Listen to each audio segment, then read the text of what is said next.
प्रणमामि हरिप्रिये।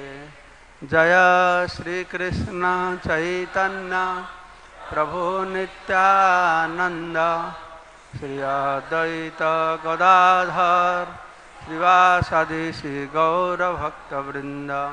हरे कृष्णा कृष्ण कृष्ण हरे हरे, हरे राम राम राम हरे हरे। मुखं करोति वाचालं पंगुलं हैतगिरिं यत्कृपातमहं वन्दे परमानन्दमाधवं। श्रीगुरुदिनतारिणं श्रीचैतन्येश्वरं। नमः ओं विष्णुपादाय कृष्णप्रेष्ठाय भूतले श्रीमते जयपताका स्वामिने। तो प्रति बछर मतन এবছর আমরা রাধারানী শুভ আবির্ভাব রাধাষ্টমী উপলক্ষে রাধারানীর কথা শ্রবণ করব। কালকে আমাদের মায়াপুর টিভিতে যে প্রতিদিন সন্ধ্যাবেলা জয় শ্রী শ্রী রাধা মাধব কি 7:30টার সময় এটা ক্লাস ব্রডকাস্ট করা হয়, সন্ধ্যা 7:30টায়। শিল শ্রীমৎ ভক্তি বিজয় ভাগবত মহারাজের ভাগবত মাধুরী কারা কারা শুনেছেন? কাল ক্লাস শুনেছেন? ওকে, ঠিক আছে। সেই জন্য আমি কালকে যেটা বলি সেটাই বলবো আজকে। কালকে যেটা বলেছি অনেক শুনে না সেটা, ঠিক আছে। তো এবছর আমি একটা নতুন জিনিস আলোচনা করব। আমরা গত প্রায় 10-12 বছর ধরে রাধারানী সম্পর্কে বিভিন্ন বিষয়ে আলোচনা করছি। তো রাধারানীর বিষয়বস্তুটি অত্যন্ত গূঢ়, গোপনীয়, বেদগোপ্য, মুনি ঋষি যোগীদের অগম্য এই বিষয়বস্তু। এই জগতে এই রাধারানী তত্ত্ব প্রকাশিত হয় না যতক্ষণ ভগবান কৃষ্ণ স্বয়ং চৈতন্য রূপে এসে এটাকে প্রকাশ না করেছেন ততক্ষণ। সেজন্য প্রতি বছর আমি বলে থাকি, যদি গৌর না হইত তবে কি হইত, কেমনে ধরিতাম দে, রাধার মহিমা প্রেম রসসীমা জগতে জানাত কে। তো চৈতন্য মহাপ্রভু এসে তাই রাধারানীর সন্ধান দিয়েছেন যে প্রেমের শেষ সীমা, যে বিষয় বেদ বেদান্ত উপনিষদেও সুস্পষ্টভাবে বর্ণনা করা হতে পারে না, গোপনভাবে রাখা হয়েছে। তারপরে মহাপ্রভুর অনুগামী যারা রয়েছেন, গোস্বামীরা, আচার্যরা, সেই রাধারানী লীলাকে আরো সুন্দরভাবে জগৎবাসীদেরকে ফুটিয়ে তুলেছেন। যেহেতু তারা কৃষ্ণলীলায় সব রাধারানীর সখী গোপী রূপে ছিল, তারা জানে কি হয়েছিল কি নাই। তো তাদের স্ফূর্তি থেকে তারা সুন্দর সুন্দর লীলা রচনা করেছেন, ঠিক আছে। তো আমার রাধারানী যে গ্রন্থ প্রকাশ করেছি, রাধারানী লীলা মহিমা, তো তার প্রথম খণ্ডে আপনারা দেখেছেন যে রাধারানী কি, রাধারানী তত্ত্বটা কি, রাধা প্রেম কি, চৈতন্য চরিতামৃত থেকে উদ্ধৃত করে বর্ণনা করা হয়েছে। তারপর রাধারানী কিভাবে ভগবত ধামে রাধারানী প্রকট হয়েছেন, এই ধরাধামে বিভিন্ন কল্পে রাধারানী কীভাবে প্রকট হয়েছেন, তার বাল্যলীলা, তার পৌগণ্ড লীলা, যৌবনের বিবাহের আগে কৃষ্ণের সঙ্গে যে লীলা বিলাস করেছেন, বিবাহের পরে কৃষ্ণের সঙ্গে যে লীলা বিলাস করেছেন, এসে বর্ণনা করা হয়েছে। মনে হয় একটা আর্টিকেল আছে শেষের দিকে, কীভাবে কৃষ্ণের সঙ্গে মিলন হয়েছে বিবাহের পরে, একটা দুটো আর্টিকেল হতে হয়েছে, বা কিভাবে রাধারানী ধরাধামে চলে গেছেন, ধরাধাম থেকে সুধামে প্রত্যাবর্তন করেছেন। কিন্তু এইসব লীলা আমরা বহুবার শুনেছি, আপনারা অন্য ভক্তের কাছ থেকে শুনছেন, গ্রন্থ থেকে পড়ছেন। তো এই জন্য আমি চিন্তা করলাম এবার এই রাধারানী পার্ট 2-তে যে সমস্ত লীলা বর্ণনা করা হয়েছে, আনন্দ বৃন্দাবন চম্পু, প্রেম সম্পুট, আরও ললিত মাধব ইত্যাদি গ্রন্থ থেকে, সেখান থেকে কিছু আমরা শ্রবণ করব। কিছু তো শ্রবণ করতে পারবো না, অন্তত একটা লীলা শ্রবণ করব। ভগবানের রাধা কৃষ্ণের যেরকম বৃন্দাবন লীলা আছে সেরকম নববৃন্দাবন লীলা রয়েছে। নববৃন্দাবন কৃষ্ণ ভগবান যখন দ্বারকায় চলে গেছেন তো সেখানে সব সময় রাধারানীর বিরহ অনুভব করছেন। তো বিশ্বকর্মা সেখানে একটি নববৃন্দাবন, ঠিক বৃন্দাবন মতন হুবহু বৃন্দাবন, সেখানে যমুনা, গোবর্ধন, ঠিক তদ্রূপ একটি নববৃন্দাবন রচনা করেছেন। তো সেই নববৃন্দাবন লীলা আমরা শ্রবণ করব, ঠিক আছে? তো আপনারা সবাই জানেন যে কৃষ্ণের তত্ত্বই অত্যন্ত রহস্যময়। কৃষ্ণকে জগৎবাসীরা ঠিকভাবে কেউ জানতে পারে না যতক্ষণ চৈতন্য মহাপ্রভু কৃষ্ণ স্বয়ং এসে তার নিজের বিষয়ে তাকে না জানিয়েছে মানুষকে। তাই ভাগবতে বলা হচ্ছে সারা জগতের মানুষ কেউ কৃষ্ণকে মহাপুরুষ বলে বলে, কেউ দেবতা বলে বলে, বিভিন্ন রকমের, কেউ হয়তো একজন মুসলিমরা বলে কৃষ্ণ হচ্ছে নবী, যে যা পারে বলে সবটাই ঠিক, কিন্তু কৃষ্ণ যে স্বয়ং ভগবান এই কথা জগতে কেউ বলে না। খুব বেশি হলে কৃষ্ণ কি মহাপুরুষ, কৃষ্ণ কি দেবতা, না না কৃষ্ণ ভগবান, খুব বেশি হলে কৃষ্ণ ভগবান। কিন্তু কৃষ্ণ শুধু ভগবানও নন, তিনি স্বয়ং ভগবান। এই শব্দটা সবসময় ব্যবহার করবেন যে কৃষ্ণ স্বয়ং ভগবান, যে কথা বলা হচ্ছে একলা ঈশ্বর কৃষ্ণ আর সবভৃত্য। সবভৃত্য মানে আমরা জীবের স্বরূপ হয়ে কৃষ্ণের নিত্য, আমরা ভৃত্য তা নয়। বিষ্ণু থেকে শুরু করে বলরাম পর্যন্ত সবাই কৃষ্ণের সেবার জন্য উদ্গ্রীব। কৃষ্ণ নিজেকেই সব রূপে প্রকাশ করেছেন, তিনি আনন্দং ব্রহ্ম। তো কৃষ্ণ তত্ত্বটাই অত্যন্ত রহস্যাবৃত, তার থেকে বেশি রহস্যাবৃত হচ্ছে রাধারানীর তত্ত্ব, ঠিক আছে?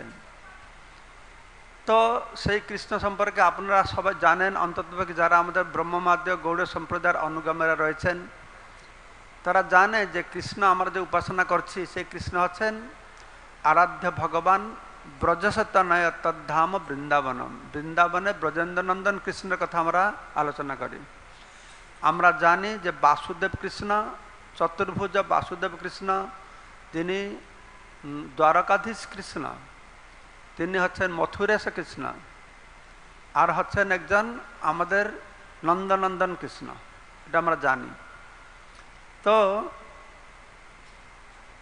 তো শাস্ত্রে বলা হচ্ছে, আমরা শুনেছি যে কৃষ্ণ ভগবান বৃন্দাবনম পরিত্যাজ্য পদম একম ন গচ্ছতি, বৃন্দাবন পরিত্যাগ করে এক পাও বাহিরে যান না।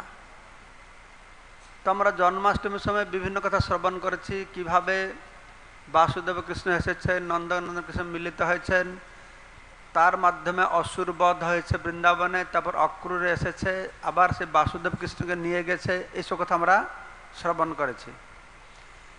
তো এখন কৃষ্ণ বৃন্দাবন ছেড়ে চলে যাওয়ার পরে তখন কি হলো বৃন্দাবনে, তখন রাধারানী তার কি লীলা হয়েছে, তো তার ভিতরে একটা লীলা আমরা শ্রবণ করব, যেটাকে ললিত মাধব গ্রন্থে শ্রীল রূপ গোস্বামী একটা নাটক রচনা করেছেন, সংস্কৃত নাটক। তো সংস্কৃত নাটক তো বুঝবো কি, তার বাংলা পড়েও 20 বার না পড়লে বুঝতে পারবে না, 20 বার 30 বার পড়তে হবে, তাহলে একটু বুঝবে। আর সংস্কৃত কোনো কথাই নেই, সে যে ভঙ্গি দিয়ে লেখা হয়েছে, যে ভাষা, যে শব্দ ব্যবহার করা হয়েছে, আর সব সময় এরকম রূপ গোস্বামী লিখেছেন, এরপর কি হবে কি হবে কিছু বোঝা যাবে না, হঠাৎ হঠাৎ শুনবে। কিন্তু আমাদের সেরকম বুদ্ধি নেই, ধৈর্য নেই। তো আমি সেই নাটকটাকে 10, 20, 30 বার পড়েছি, পড়ে পড়ে যতটুকু বুঝতে পেরেছি সেটা কথা আকারে লিখেছি, ঠিক আছে?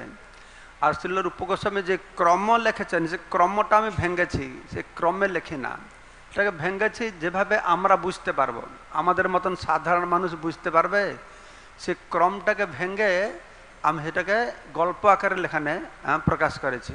এই নববৃন্দাবন লীলা, এটাতে মোটামুটি কি লেখা হয়েছে আমি আগে থেকে একটু সংক্ষেপে 2-4 শব্দ বলি, তাহলে আপনার ভবিষ্যতে এটা আলোচনা হবে, ধরতে সুবিধা হবে। এখানে মোটামুটি বলা হয়েছে যে কৃষ্ণ বৃন্দাবন ছেড়ে যখন দ্বারকা চলে গেছেন, এই বইতে কোথায় একটা আর্টিকেল আছে যে কৃষ্ণ যেভাবে ব্রজে থেকে আবার ব্রজের বাহিরে যাচ্ছেন অন্য একটা স্বরূপে, রাধারানীও ঠিক সেরকম। তিনি ব্রজ ত্যাগ করছেন না, কিন্তু অন্য স্বরূপে তিনি যেরকম কুরুক্ষেত্রে গিয়েছেন, এইসব বিভিন্ন জায়গায় যাচ্ছেন ব্রজ ছেড়ে, তার কোন স্বরূপে তিনি যাচ্ছেন সে কথা বর্ণনা করা হচ্ছে। তো সে সম্পর্কে এখানে রূপ গোস্বামী বলছেন, আমরা জানি যে আমাদের বৃন্দাবনে কত গোপী ছিলেন। বৃন্দাবনে 16 সহস্র গোপী বলে এমনি প্রসিদ্ধ আছে নাকি? 16 সহস্র গোপী আমাদের উড়িষ্যাতে সবাই জানে যে 16 সহস্র গোপী, এটা 16 সহস্র 108 গোপী। হ্যাঁ, তো কিন্তু মহারাষ্ট্রে 100 কোটি গোপী যোগদান করেছিলেন। 100 কোটি, 100 কোটি গোপী বৃন্দাবনে জায়গা হলো তো। এগুলো সারা ভারতবর্ষ তো 130 কোটি লোক, তো বৃন্দাবনে 100 কোটি গোপী ওর ডান্স করছে, দাঁড়িয়ে থাকলে বা হতো, ওর নাচছে, ওর কত বড় জায়গা দরকার। ভগবানের অঘটন ঘটনা পট্টিয়াসী শক্তি আছে, অচিন্ত্য শক্তি। হ্যাঁ, ওদের সব কিছু সম্ভব। তিনি এক রাতকে, এই জগতের এক রাতকে রাসলীলা হলো ব্রহ্মার রাত্রি করে দিয়েছেন, আর লম্বা অনেক ব্রহ্মা রাত্রিকে এক ছোট রাত্রিও করে দেবেন, তারপরে সব সম্ভব আছে। এই জন্য আগে কৃষ্ণকে জানো, তারপরে কৃষ্ণলীলা শ্রবণ করো, তাহলে বোধগম্য হবে।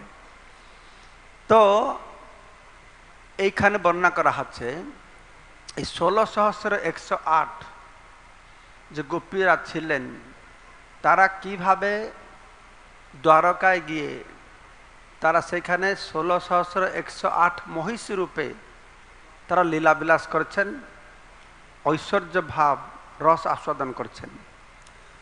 তো বৃন্দাবনে কৃষ্ণের রাধারানী আরো চন্দ্রাবলীর সঙ্গে লীলাবিলাস করছেন, আর দ্বারকা তার লীলাবিলাস।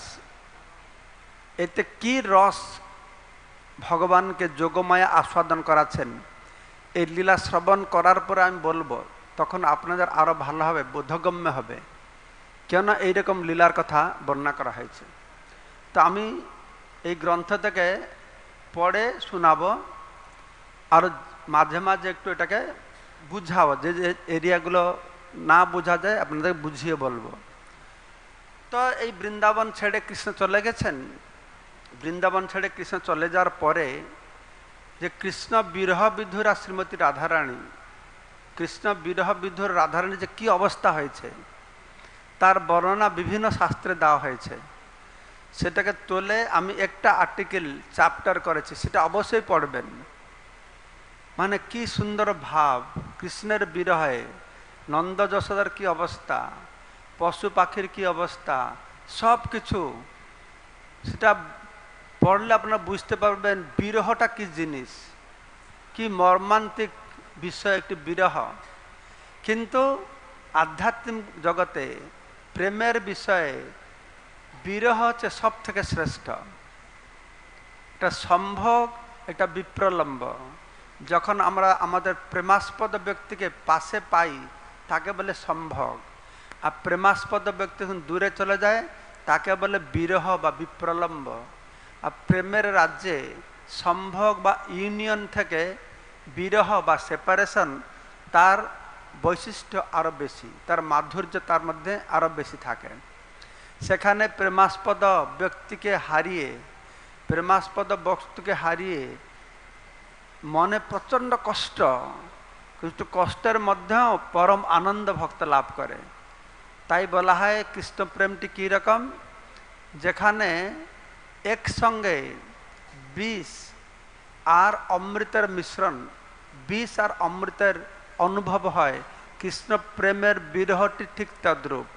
ঠিক যেরকম আমরা গরম আখের জুস, গরম আখের জুস খেতে খুব সুন্দর লাগে, তাই না, খুব মিষ্টি লাগে, মুখ পড়ে যায়, মুখ পড়লে আর খেতে ইচ্ছা হয়, হ্যাঁ না।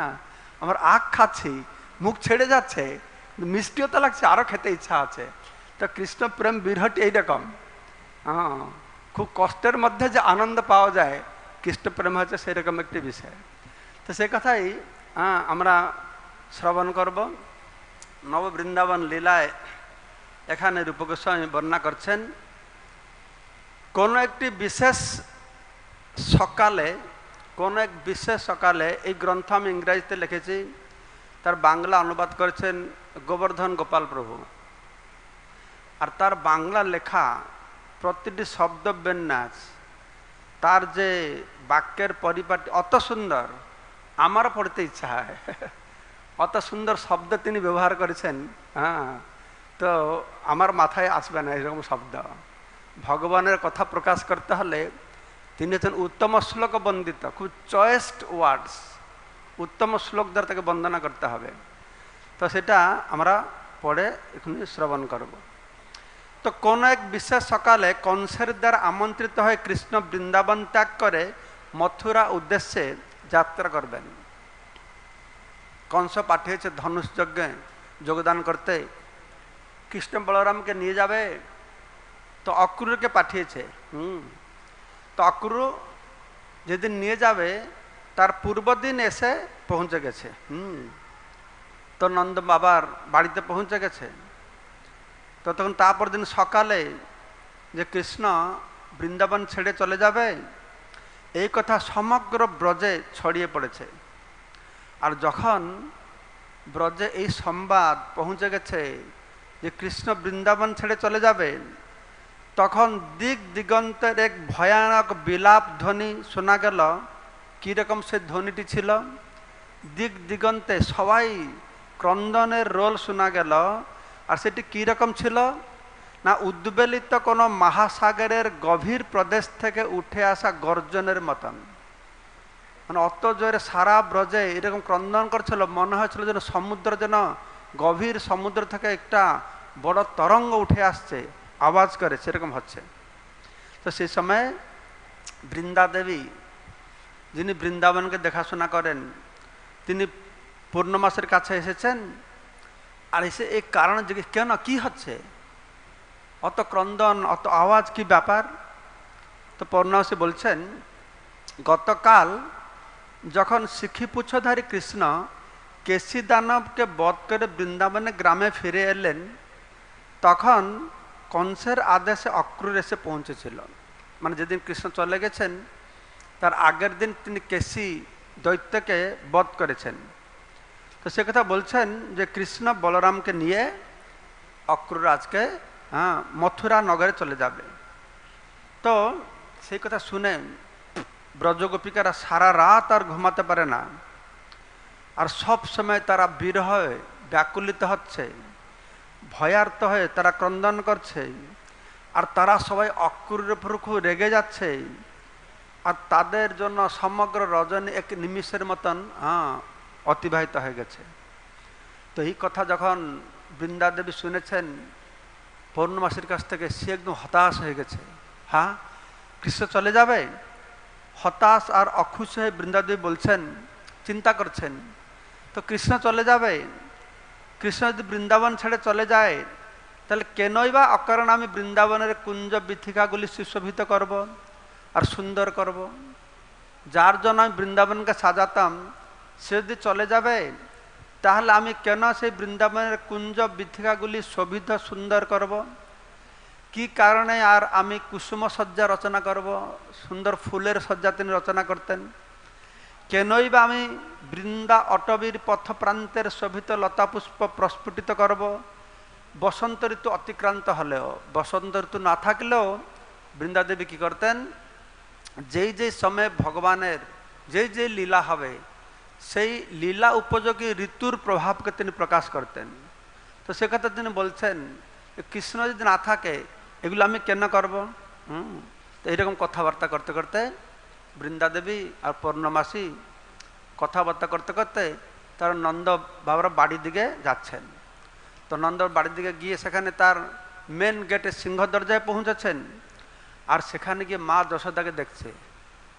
এই যে কৃষ্ণ চলে যাবে, সে মা যশোদা তিনি অত বিচলিত, অত বিভ্রান্ত হয়ে গেছেন যে কৃষ্ণ চলে যাচ্ছে, যে কৃষ্ণ যে যাচ্ছে, রাস্তায় কোনো বিপদ হবে, কি হবে, একটু ভগবান কাছে, নারায়ণ কাছে প্রার্থনা করি। ভগবান কাছে প্রার্থনা করতে ভুলে গিয়েছে। কৃষ্ণ যে অত দূরে যাবে, তার জন্য কিছু খাবার পাঠাবার রাস্তা, সেটাও ভুলে গিয়েছে।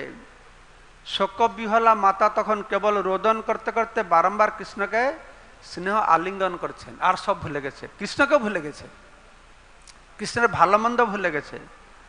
তো এইভাবে শুধু ক্রন্দন করে কৃষ্ণকে আলিঙ্গন করে ধরেছেন আর কৃষ্ণকে পুরো অশ্রুসিক্ত করে দিয়েছেন। ই হচ্ছে মা যশোদার অবস্থা। তখন ঘুরতে ঘুরতে দেখছে যেরকম রাধারানীর অষ্টসখী রয়েছেন, চন্দ্রাবলীরও সখী রয়েছেন, পদ্মা, সব্যা, শ্যামা, ভদ্রা, তারা সখীরা রয়েছেন। তারাও সমস্ত গোপীরা সখীরা কৃষ্ণের সঙ্গে যতটা যেরকম সম্পর্ক, সেই সম্পর্ক অনুসারে তারা কৃষ্ণের এই আসন্ন প্রস্থানের কথা বিচার করে তারা বেদনায় অত্যন্ত আর্ত ভাব অনুভব করছেন।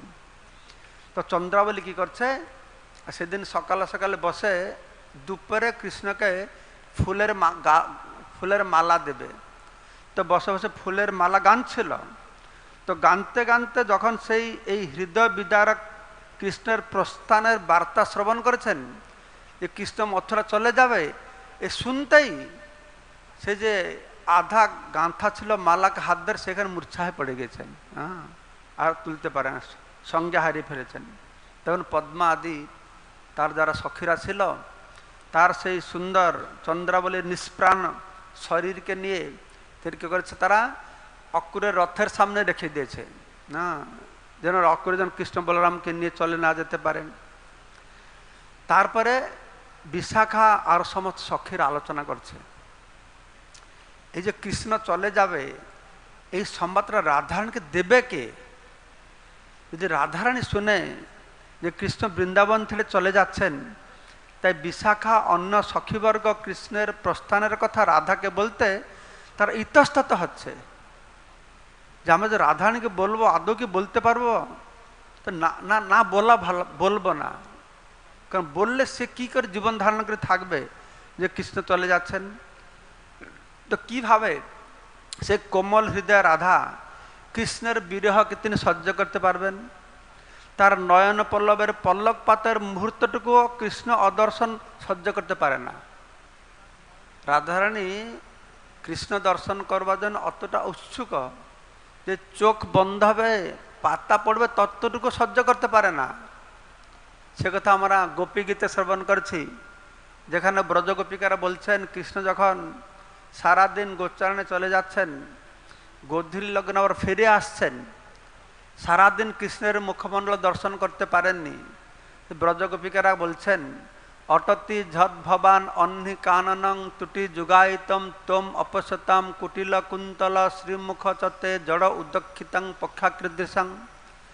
হে কৃষ্ণ, অটতি যদ ভবান অহ্নি কাননং, তুমি সকালে সকালে জঙ্গলে চলে যাও, সারাদিন তোমার মুখমণ্ডল দেখতে পারি না, তাই ত্রুটি যুগায়তম তুম অপশ্যতাম, তোমাকে না দেখতে পারে এক মুহূর্ত আমাদের এক যুগের মতন লাগে।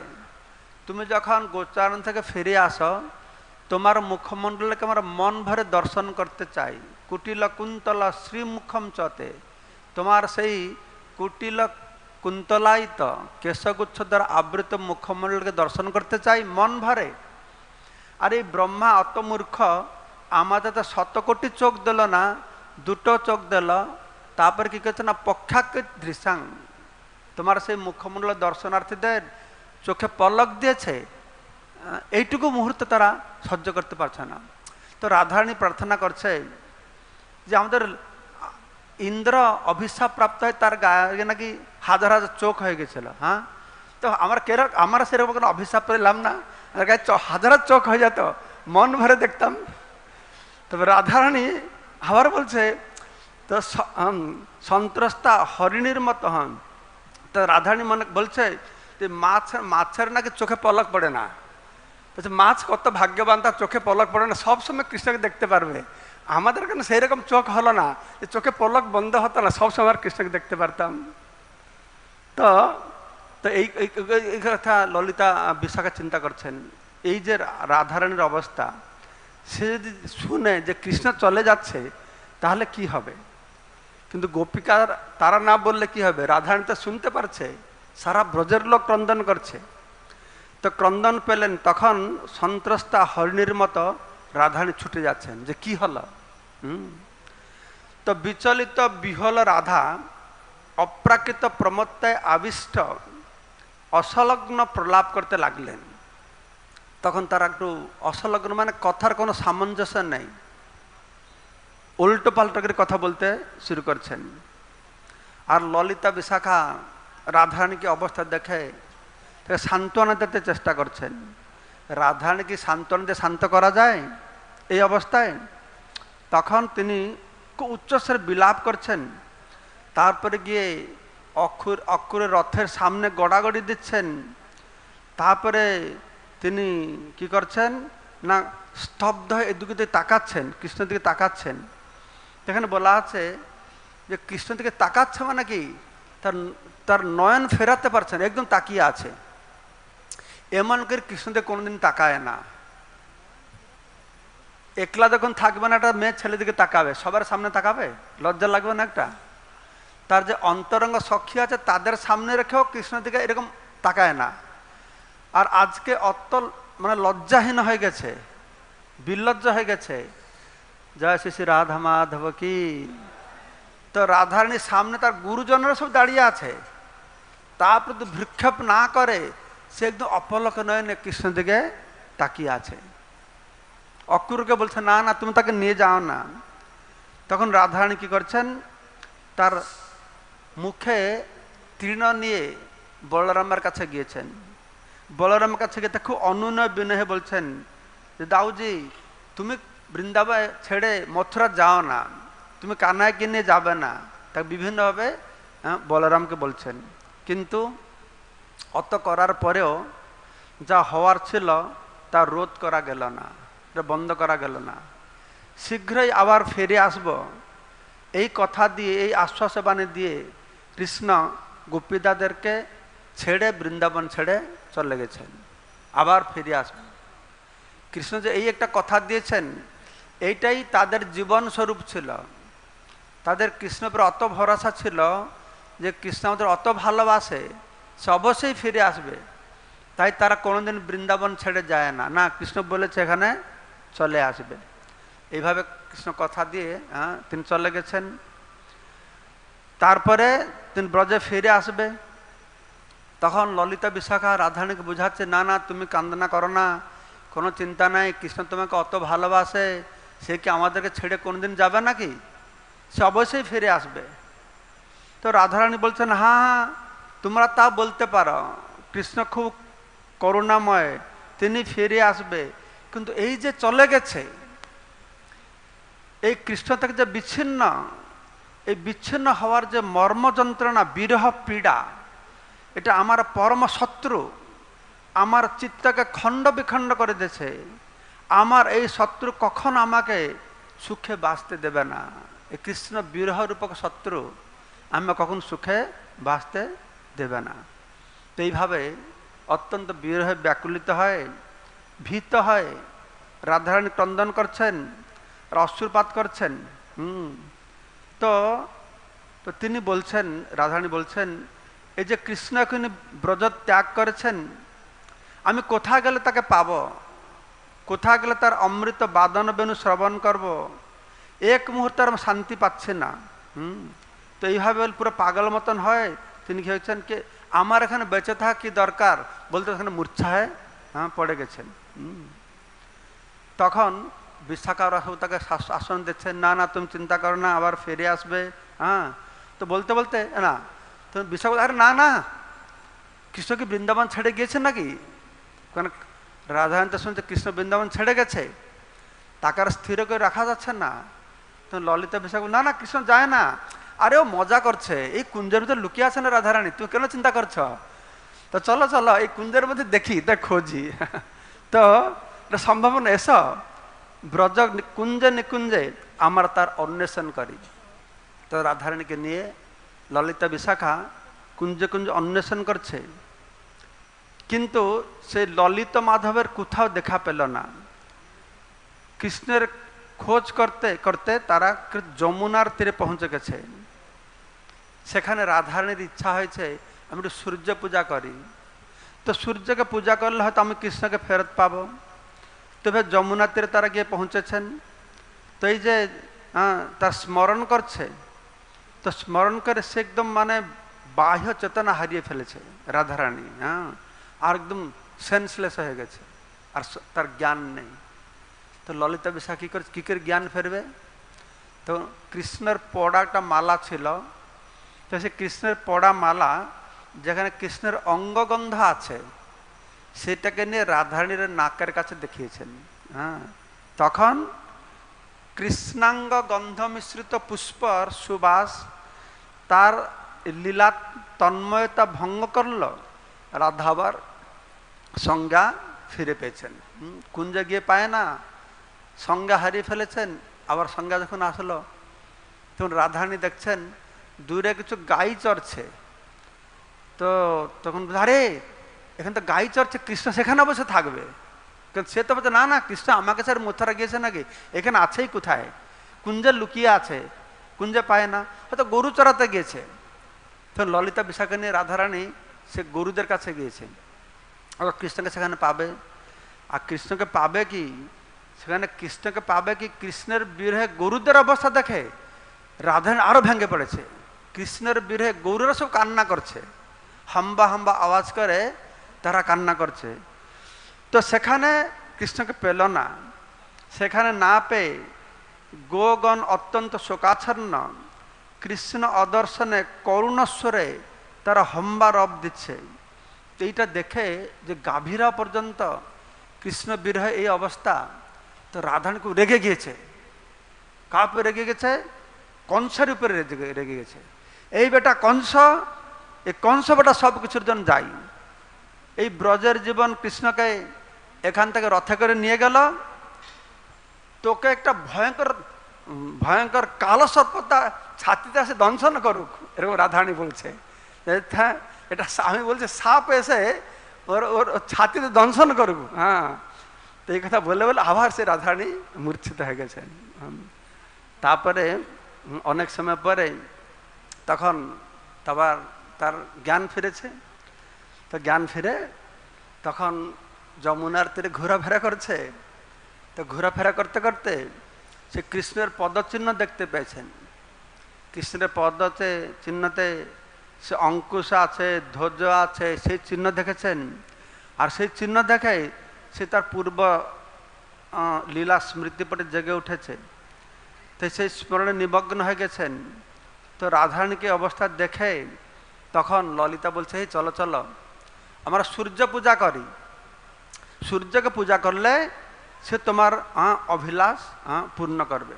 তো তারা সবাই কি করছে নাকি সূর্যের পূজা করেছে। সূর্য পূজা করেছে তখন সংকেত দেখতে পেয়েছে।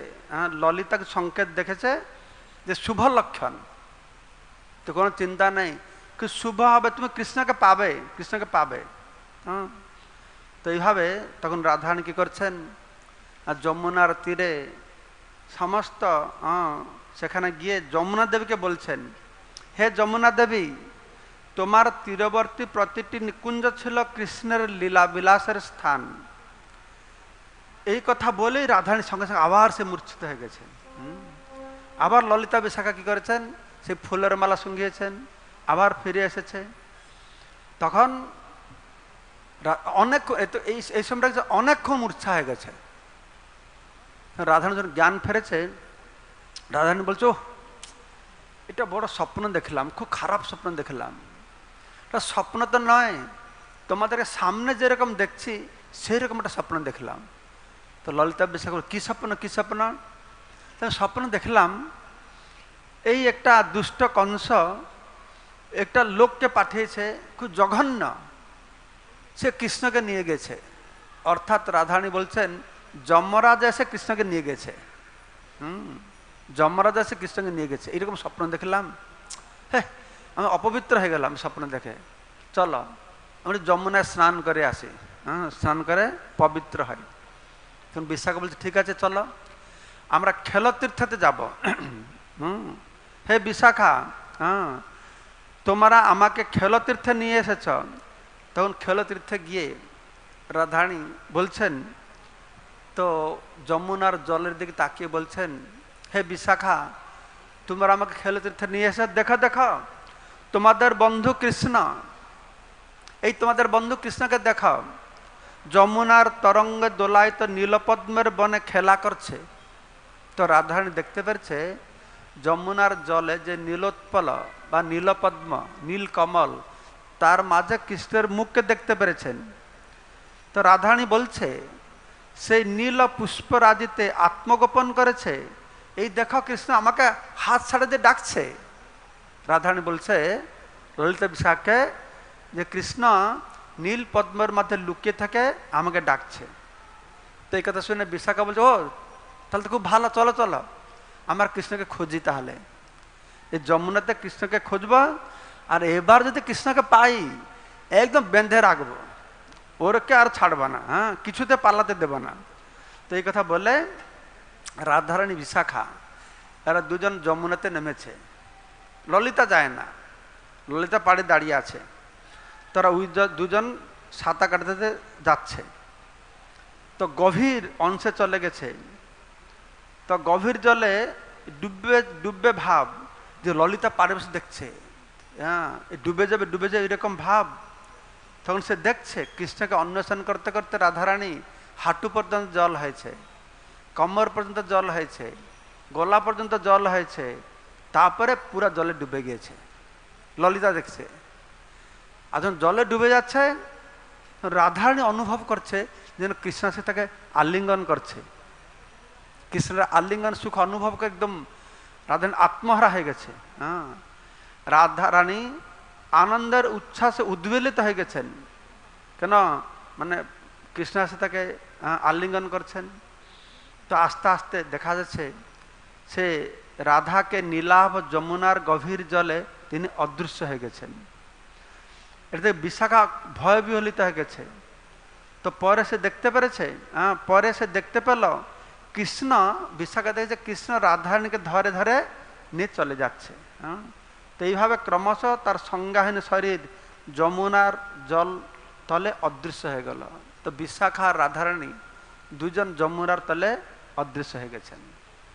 তো এখন একটা কণ্ঠস্বর, একটা অশরীর স্বর শোনা যাচ্ছে। হ্যাঁ, শোনা যাচ্ছে। অচেতন অবস্থায় বিশাখা সূর্যদেবের কণ্ঠস্বর শুনতে পারছে। সূর্যদেব বলছে, কি বলছে শোনো, কন্যা, মানে বিশাখা বলছে, কন্যা, রাধা কৃষ্ণকে ছাড়া বাঁচতে পারবে না, এখন রাধাকে আমার কাছে নিয়ে আসো। কে বলছে? কে বলছে? কাকে বলছে? কি বলে বলছে? কন্যা। তার মানে বিশাখা ছিল সূর্যের কন্যা। বিশাখার সূর্যের কন্যা আছে যমুনা। এই যমুনা আছে বিশাখার একটা অংশ। তো বিশাখা সূর্যকন্যা, বিশাখা দেবীকে সূর্য পাঠিয়েছিলেন এই কৃষ্ণের সেবা করবার জন্য। তো এইরকম বিজ্ঞ লোকেরা বলে, এটা শূন্যবাণী হলো, যে বিজ্ঞ লোকেরা এরকম বলে। তো ললিতা দেখছে পারে দাঁড়িয়ে, রাধা আর বিশাখা নীল যমুনার জলে তার নিমজ্জিতে কোথায় অদৃশ্য হয়ে গেল। তখন দেখে সে উচ্চস্বর ক্রন্দন করতে লাগছে, খুব জোরে কান্না করছে, হায় হায় আমার প্রিয়া সখী রাধা কোথায় গেল, ললিতা কোথায় বল, বিশাখা কোথায় গেল, হ্যাঁ এই বলে সে কান্না করছে। তখন ঠিক সে সময় কি হয়েছে, তো কৃষ্ণের মথুরা আগমনের আগে থেকে রাধারানী প্রতিদিন কি করতেন না, সূর্যোদয়ের পূজা করতেন। এই সূর্যোদয় যে পূজা করতেন, তাই সূর্যোদয় এখানে এসে তাকে সাহায্য করতেন, হ্যাঁ সাহায্য করছেন। তো সূর্যোদয় বুঝতে পেরেছেন যে রাধারানী এরকম পরিকল্পনা করেছে যমুনার জলে ডুববে, প্রাণ বিসর্জন করবে। তো বুঝতে পেরে তিনি আগে থেকে তার কন্যা যমুনাকে ডেকেছেন। যমুনাকে ডেকে বলেছেন যে আজকে দুপুরে এই রাধারানী জলে ডুববে, সে প্রাণ ত্যাগ করবার পূর্বে তুমি তাকে নিয়ে আমার কাছে নিয়ে আসবে। তো যমুনা দেবী আগে জানতেন। তো তার নির্দেশ অনুসারে যমুনা দেবী কী করছেন, রাধারানীকে, বিশাখাকে রক্ষা করে তার বাবার কাছে নিয়ে গেছেন। যমুনার বাবাকে সূর্যলোকে নিয়ে গেছেন। তো যখন রাধারানী ঝাঁপ দিয়েছে, রাধারানী মাথায় একটা মণি পড়তো, সমন্তক মণি। সেই সমন্তক মণিটা তার মাথা থেকে জলে পড়ে গেছে। এই সমন্তক মণির বিরাট ইতিহাস আছে। এই গ্রন্থে কৃষ্ণের মুরলী চোরি বলে একটা লীলা আছে, তাতেই সমন্তক মণির কথা বর্ণনা করা হয়েছে যে রাধারানী কি করে সমন্তক মণি পেল, এটা আমি একটু পরে বলবো। সেই সমন্তক মণি আবার দ্বারকায় কার কাছে ছিল? হ্যাঁ, সত্রাজিৎ কাছে গেল। সে বিরাট কাহিনী আছে, আপনারা শুনবেন। তো রাধারানী যখন যমুনায় পড়ে গেছে, তার সঙ্গে সঙ্গে সমন্তক মণি পড়ে গেছে। এই মণির নাম সমন্তক কেন হয়েছে না, রাধারানী সবসময় সিন্তিতে ধারণ করতেন, তাই তার নাম হলো সমন্তক। তখন যমুনা দেবী কি করেছেন, রাধারানীকে এই সমন্তক মণিকে নিয়ে তো সূর্যদেবকে দিয়েছেন। যমুনা দেবী হচ্ছেন সূর্যদেবের কন্যা, আর সূর্যের পুত্রের নাম কি জানো? যমরাজ। আর তার স্ত্রীর নাম হচ্ছে সংজ্ঞা, আর একটা স্ত্রী হচ্ছে ছায়া, তার ছেলে হচ্ছে শনি, না তার ছেলে শনি। তো এই সংজ্ঞা, তো সূর্যদেব সংজ্ঞাকে বলেছেন, তার স্ত্রীকে বলেছেন, এই রাধার বিশাখা তাদেরকে তোমার কন্যার মতন যত্ন করবে আর স্নেহ করে এখানে রাখবে। তো বিশাখা পূর্বে ছিল যমরাজের ছোট বোন। সংজ্ঞার কন্যা সূর্যদেবের ইচ্ছাতেই সে গোকুলে বিশাখা রূপে জন্ম নিয়েছিল রাধারানীর সঙ্গে কৃষ্ণের মধুর লীলায় সাহায্য করার জন্য। তো রাধারানী যেহেতু তার কন্যার প্রিয়া সখী, মানে বিশাখার সখী ছিল, তাই মাতা সংজ্ঞা দেবী সূর্যপত্নী রাধারানীকে খুব ভালোবাসতেন, তার সেবা যত্ন করতেন, স্নেহ মমতা দিয়ে তাকে রেখেছিলেন। তো যত প্রকার স্নেহ মমতা দিলে কি হবে, রাধারানীর মন আর বুঝছে না। হায় হায় কি হতভাগ্য, আমি কত দূরে চলে এসেছি, বৃন্দাবন থেকে বহু দূরে চলে এসেছি। তো বৃন্দাবনে যদি থাকতাম, কৃষ্ণকে না দেখলেও কৃষ্ণের লীলা বিজড়িত স্থানগুলি তো দেখতাম, সেইগুলো দেখে একটু আশ্বস্ত পেতাম। তো এখন আমার মন্দ ভাগ্য, বৃন্দাবন থেকে বিতাড়িত হয় আমি অত দূরে চলে এসেছি। বৃন্দাবনে অন্তত কৃষ্ণের বিলাস স্থানগুলি দর্শন করে আমি একটু মনে আনন্দ পেতাম। তো কৃপা করে এটা ব্যবস্থা করুন। তো সংজ্ঞাকে বলছে ব্যবস্থা করুন, সেই গোপীজন বল্লভ কৃষ্ণ লীলা বিলাসস্থল বৃন্দাবন যেন আমি দর্শন করতে পারি, তো ব্যবস্থা করুন। তখন সংজ্ঞা তার পিতা হচ্ছে বিশ্বকর্মা, তাকে বলেছেন যে আপনি এটা নববৃন্দাবন নির্মাণ করুন। কোথায়? দ্বারকায়। দ্বারকায় কৃষ্ণের প্রাসাদের কাছে এটা নববৃন্দাবন রচনা করুন, হুবহু বৃন্দাবন, যমুনা থাকবে, গোবর্ধন থাকবে। তো বিশ্বকর্মা কি করেছে, তদ্রূপ এটা সুন্দর সেখানে কি করেছেন না, একটা নববৃন্দাবন রচনা করেছেন। তো সেখানে রাধারানীকে তো ভালো লাগছে না, রাধারানী সূর্যলোকে পৌঁছে গেল, এখন ভালো লাগছে না। তো একদিন ছায়া দেবী রাধারানীকে বলছেন, হে কমলনয়না কন্যা, তুমি ত্রিজগতের সকল সুখের সারাৎসার স্বরূপা, এখানে তোমার প্রিয়তম বল্লভ বিরাজ করছেন। সূর্যমণ্ডলের সকল মুনি ঋষিগণ তাকে সর্বেশ্বরের সরজনে তার ধ্যানে নিয়ত নিমগ্ন। তুমি এত উদ্বিগ্ন হচ্ছ কেন? বুঝতে পেরেছ কি বললাম? কে বুঝতে পেরেছে? ছায়া বলছে মুনি ঋষিরা সূর্যমণ্ডলে সেই পরাৎপর পরমেশ্বরের ধ্যান করে, তো তুমি তো সূর্যমণ্ডলে আছো, সূর্যলোকে আছো, তুমি কেন চিন্তা করছো? কি বলতে চাইছে? মুনি ঋষিরা কি ধ্যান করে? তোমরা ধ্যান করো, তোমরা গায়ত্রী করো। গায়ত্রী কি বলো? গায়ত্রীতে আমরা যা বলি সবার সঙ্গে বলতে নেই, আমরা ভূলোক থেকে ভুবলোক স্বর্লোক হয়ে সবিতা মানে কি সূর্যলোকে, সেখানে কৃষ্ণের ধ্যান করে। তখন ছায়া বলছে, রাধারানী তুমি কেন চিন্তা করছো? বড় বড় মুনি ঋষিরা তো কৃষ্ণকে সূর্যমণ্ডলে ধ্যান করছে, তুমি তো সূর্যমণ্ডলে আছো, তুমি কেন বিরহ অনুভব করছো?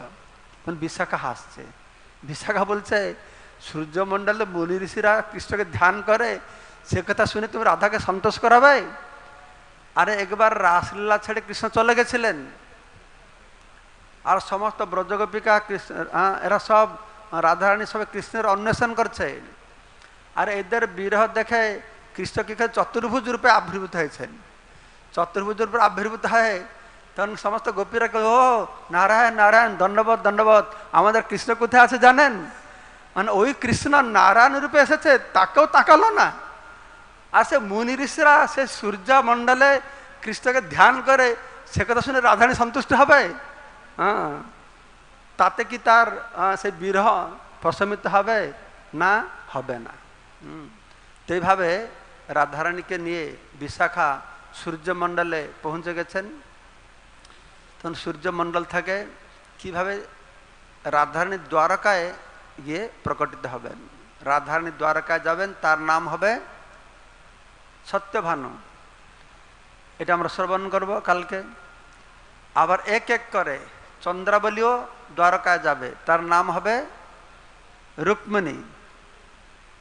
ললিতাও দ্বারকায় যাবে শেষে, সে কিভাবে আত্মহত্যা করে দ্বারকায় যাবে। আর সমস্ত 16 সহস্র গোপীরা তারা দ্বারকায় কিভাবে আত্মপ্রকাশ করবে, সে সুন্দর রহস্যময় লীলা আমরা বর্ণনা করব। সবাই চলে যাবে, তারপর আসল লীলা শুরু হবে। রুক্মিণীকে ভগবান কৃষ্ণ বিবাহ করবে। এখানে রুক্মিণীর সঙ্গে বিবাহ হবে কৃষ্ণের। আর তখন রুক্মিণী হচ্ছে তো চন্দ্রাবলী, চন্দ্রাবলীর সঙ্গে কৃষ্ণের বিবাহ হবে। আর রাধারানী হবে সত্যভামা। ঠিক আছে? তো বৃন্দাবনে কি হচ্ছিল? বৃন্দাবনে রাধারানী ছিল নিজের, ভগবান কৃষ্ণ লুকিয়ে লুকিয়ে চন্দ্রাবলীর সঙ্গে দেখা করতে যেত। দ্বারকায় উল্টোটা হবে, চন্দ্রাবলী হবে নিজের, তাকে লুকিয়ে লুকিয়ে রাধারানীর কাছে যাবে। এই উল্টো রস আস্বাদন করবে কৃষ্ণ কিভাবে। যখন পুরো লীলাটা শ্রবণ করবে তখন আপনারা বুঝতে পারবে যে ভগবান হচ্ছেন রসবহি সহ সর্বরস নিলয়ক, সমস্ত রসের যে আগার সব কিছু তিনি আস্বাদন করবেন। সে কথা আগামীকালকে আমরা শ্রবণ করব। আমি নিভক্ত ইনচার্জকে জিজ্ঞাসা করবো যে 2-3 দিন সময় দেবে, আমরা এটা পড়তে পারি, অ্যাটলিস্ট মন্দির ভক্তরা শুনবে যে পরে পরে কি হলো, কিভাবে এই দ্বারকায় এই সমস্ত 16 সহস্র মহিষরা কি প্রকাশিত হবে, নন্দ যশোদা যাবে, পরে সবাইকে পরস্পরকে চিনতে পারবে, এই সব কিছু লীলা উদ্ঘাটিত হবে। জয় শ্রী প্রভুপাদ কি, শ্রীমতী রাধারানী কি। হরে কৃষ্ণ। শ্রীমদ ভক্তি পুরুষোত্তম স্বামী মহারাজ কি। তো মহারাজ সেই বই নিয়ে এসছেন, কেউ নেবেন কিনা? তবে একটা ঘোষণা দিই, কালকে আমাদের ক্লাস হবে প্যান্ডেলে। প্যান্ডেলে কালকে সকালে ক্লাস হবে, অবশিষ্ট অংশ ওখানে শুনবেন সকাল 6:30 7টার মধ্যে। 6:30 ওকে, 6:30 প্যান্ডেলে চলে আসবেন। কালকে প্রচুর লোক হবে, তো প্যান্ডেলে ক্লাস হবে। আর যেটা মহারাজ চাইছেন, আমরা যে ক্লাস অর্গানাইজ করে তাদের সঙ্গে আলোচনা করে ক্লাসটা বাড়ানো যায় কিনা। তাছাড়া আমরা প্রতিদিন সন্ধ্যা 7:30টায় এই ভাগবত মাধুরী, রস মাধুরীতে আলোচনা হচ্ছে, সেটা কন্টিনিউ করবে। সেখান থেকে আপনারা শুনতে পারবেন। 2বার শুনলে লস নাই, 2বার শুনলে আরো বুঝতে সুবিধা হবে। একবারে যদি শুনতে শুনতে মাঝে মাঝে ঘুম লেগে যায় তো ধরতে পারবে না, তো 2বার শুনলে একটু মনে থাকবে, সেটা চেষ্টা করবেন। ইসকন বাংলায় শুনতে পাবেন। তো প্রভু বলছেন কালকে ক্লাস হবে 6টা থেকে, আরো আগে থেকেও শুরু হতে পারে। 6টা থেকে 7:30, তারপরে গুরু মহারাজ আসবেন, ক্লাস দেবেন 7:30 থেকে 9টা, 8:30 9টা। সকালে ভরপুর রাধারানীর কথা শুনবেন কালকে প্যান্ডেলে। আর যেটা মহারাজ বলেন, রাত্রে ইসকন বাংলা ইউটিউব চ্যানেলে বা আমার চ্যানেলে ঢুকবেন, ভক্তি বিজয় ভাগবত স্বামী, ওখানেও পাবেন রাত্রের ক্লাস এর অবশিষ্ট। তো আমি অনুরোধ করবো মহারাজ যদি হাতে কাউকে বই নেবেন কেউ, যেটা থেকে পাঠ করলেন মহারাজ, 2য় খণ্ড নতুন প্রকাশিত হয়েছে, মহারাজের হাত থেকে নিয়ে যাবেন। আছেন 2-1 জন কেউ? 2য় খণ্ড তারা নেবে যারা প্রথম খণ্ড নিয়েছে, যারা প্রথম খণ্ড নিয়েছে তারা প্রথম ঘন্টা পড়া শুরু করবে, প্রথম 3টে চ্যাপ্টার পড়বে। প্রথম 3টে অধ্যায় না পড়ে প্রথম খণ্ড পড়া শুরু করবেন না। তা প্রথম খণ্ড পড়লে দ্বিতীয় খণ্ড পড়লে বুঝতে পারবে, খালি দ্বিতীয় খণ্ড শখ করে নিলে বুঝতে পারবেন না। যারা প্রথম খণ্ড গ্রহণ করেননি প্রথম দ্বিতীয় দুটো নেবেন, যারা প্রথমটা নিয়েছে দ্বিতীয়টা নেবেন, তাহলে ভালো হবে। হরে কৃষ্ণ। জয় শ্রী প্রভুপাদ কি জয়। মহারাজ নিজে অটোগ্রাফ করে দেবেন, নিয়ে যাবেন মহারাজের হাত থেকে, অথারের হাত। দাম কত বলে দেন? কত দাম? দাম তো ফ্রি, বইটা ফ্রি, শুধু মহারাজ সই করে দেন নেবেন, মহারাজের সইয়ের দাম দেবেন শুধু। প্রথম খণ্ড হচ্ছে 200, এটা